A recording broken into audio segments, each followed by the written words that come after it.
د قانون او پټرولیم وزارت له لوري د نفرایټو د استخراج داوطلبي ترسره شوه.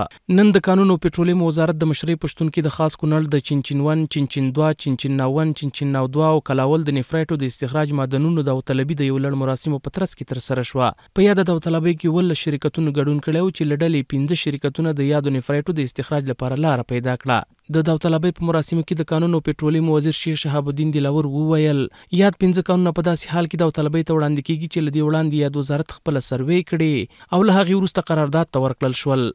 د کونړ د ولایت مربوط دا ساحې اوس موږ اولم سروې کړي دي، بیا بلاک بندي کړي دي، بیا مې اعلان ته ورکړي دي، بیا شرطنامې هم تفصیلي ورکړي او بیا له هغه نه وروسته شرکتونو خپل درخواستونه جمع کړي دي، بیا پروپوزل جمع کړي دي، له هغه نه وروسته ارزیابي یې شوې ده. په ارزیابي کې کامیاب و ناکام شرکتونه معلوم شوي دي.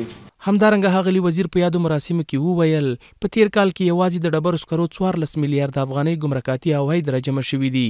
په خبره یې افغانستان د ډبرو سکرو لوی زیرمې لري او سلګونه کاله د افغانستان بسنه کوي.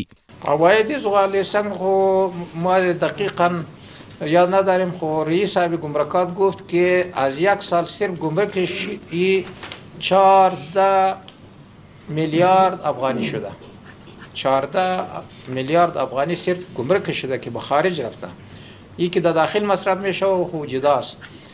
د قانون او پټرولیم وزارت وایند همین افغان له رسنیو سره په خبرو کې وویل یا د داوطلبۍ کې ول شرکتونو ګډون کړي او چې لړلې 15 شرکتونه بریالي شول. په وینا یادو معدنونو کې به 200 کسانو ته د کار زمینه برابر شي. 5 معدن نفرایت ولایت کنر که قبلا به اعلان سپرده شده بود و شرکت های متعدد در درخواست های خود جمع کرده بودند. بعد از ارزیابی پروپوزال هایشان شرکت های واجد شرایط که تقریبا تعدادشان به 17 شرکت می رسید اشتراک داشتند و قسمی که شما شاهد بودین که پروسه کاملا از یک پروسه شفاف داوطلبی بودن و در 5 شرکت برنده شدن از 5 معدن البته که نرخ‌ها مختلف بودن که از 3.5 لک گرفته تا 25 لک اینا پیتون نرخ داده بودن ساحات مختلف و این قراردادها برای 5 سال است. معادن از مقیاس کوچک هستند و این قراردادها زمینه کاری را به 2.5 هموطنان ما به شکل مستقیم فراهم خواهد کردن. په داوطلبۍ کې د بریالي شوو شرکتونو مسؤلین وایي د داوطلبۍ پروسه په شفاف ډول مخې ته تللې ده. په وینا یې د یادو معدنونو له شروع کېدو سره به سلګونه هیوادوالو ته د کار زمینه برابره شي. د کونړ ولایت د خاص کونړ ولسوالۍ د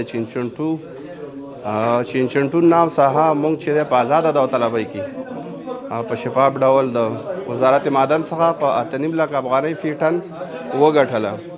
په نفرایټو په معدن کې د طلبۍ کې ګډون وکړو. پروسه ډېره شفافه پاکه وه، د ټولو په محضر کې وه او دغه کې به انشاءالله پیټن 15 لک روپۍ باندې افغانۍ باندې موږ دولت ته تعرفه جمع کوو او انشاءالله تر 40 نه تر 80 نفره به موږ سره مزدوران کار کوي.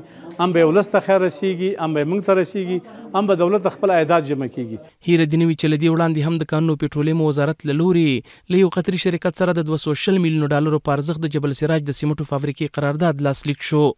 محمد عمران سرکوټوال، حریت نیوز، کابل.